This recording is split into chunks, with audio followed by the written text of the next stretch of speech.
கிறிஸ்துவுக்குள் அன்பான கர்த்தருடைய பிள்ளைகளே, இன்றைய வேத வசனமும் ஜெபமும் சங்கீதங்களின் புஸ்தகம் 91 சங்கீதம் 2 வசனம்.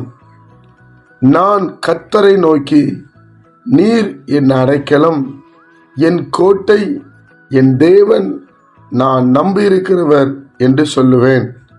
நண்புக்குரியவர்களே, சங்கீதக்காரனாகிய தாவீது இப்படி தன்னுடைய மகனுக்கு சொல்லுகிறார் என்று சொல்லி இந்த சங்கீதத்தை எடுத்துக்கொள்ளலாம். அப்படி எடுத்துக்கொள்ளும் போது ஒவ்வொரு மனிதனும் இந்த வசனத்தை இப்படி சொல்ல வேண்டும் என்று பரிசுத்த ஆவியானவர் விரும்புகிறார். அது என்னவென்றால், நான் கர்த்தரை நோக்கி. ஒவ்வொரு நாளும் கர்த்தருடைய பிள்ளைகள் கர்த்தரை நோக்கி, நீர்தான் என் அடைக்கலம் என்று சொல்ல வேண்டும், நீர்தான் என் கோட்டை என்று சொல்ல வேண்டும், என் தேவன் என்று சொல்ல வேண்டும், நான் நம்பி இருக்கிறவர் என்று சொல்ல வேண்டும். என் அன்புக்குரியவர்களே, அப்படி சொல்லும்போது அவர் எந்தெந்த காரியத்திலெல்லாம் உங்களுக்கு உதவி செய்வார் என்பதை குறித்து கீழே அழகாய் சொல்லப்பட்டிருக்கும். அப்ப இந்த 91 சங்கீதம் கர்த்தருடைய பிள்ளைகளாகிய நமக்கு ஒரு பலனுள்ள ஒரு சங்கீதம்.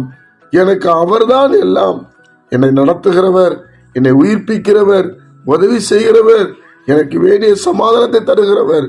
என் அன்புக்குரியவர்களே, நான் கர்த்தரை நோக்கி.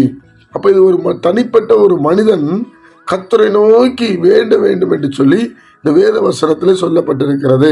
அப்போ நம்மளும் ஒவ்வொரு நாளும் சொல்ல வேண்டிய ஒரு வசனம் இதுதான். நான் கர்த்தரை நோக்கி, நீர்தான் என் அடைக்கலம் என்று சொல்ல வேண்டும். அப்படி சொல்லும் பொழுது கர்த்தர் நமக்கு உதவி செய்ய உண்மையிலவராயிருக்கிறார். என்னென்னலாம் செய்வார் என்பதை குறித்து கீழே வசனம் ரொம்ப அழகாய் சொல்லப்பட்டிருக்கும்.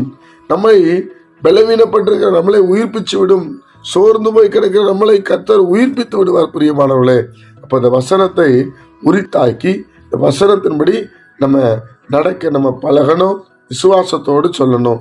கர்த்தர் கிரியை செய்வார். ஜெபிப்போமா? பரிசுத்த பிதாவே, உம்முடைய குமாரன் இயேசுவின் நாமத்தில் வருகிறோம். நாங்கள் இனி உம்முடைய நாமத்தினால உங்களை பற்றி ஆண்டவரே, நாங்கள் உமக்குள்ளே பலனடைய நீரைகளுக்கு கிருபை செய்யுங்க. நாங்கள் சொல்லுகிற வார்த்தையிலெல்லாம் நீங்கள் சந்தோஷப்படும்படி நாங்கள் செபிக்கிறப்பா.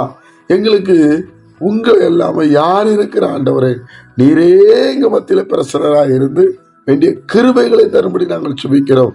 துதிகன மகிமையெல்லாம் நீர் ஒருவரே எடுத்துக்கொள்ளும் சுவாமி. நீர் பெரியவரும் மகத்துவமானவரும் ஐஸ்வர்ய சம்பந்தமானமாக இருக்கிறீர் ஆண்டவரே. இந்த நாளை எங்களுக்கு ஆசீர்வதித்து தாரும். இயேசுவின் நாமத்தில் ஜெபிக்கிறோம் பிதாவே, ஆமென்.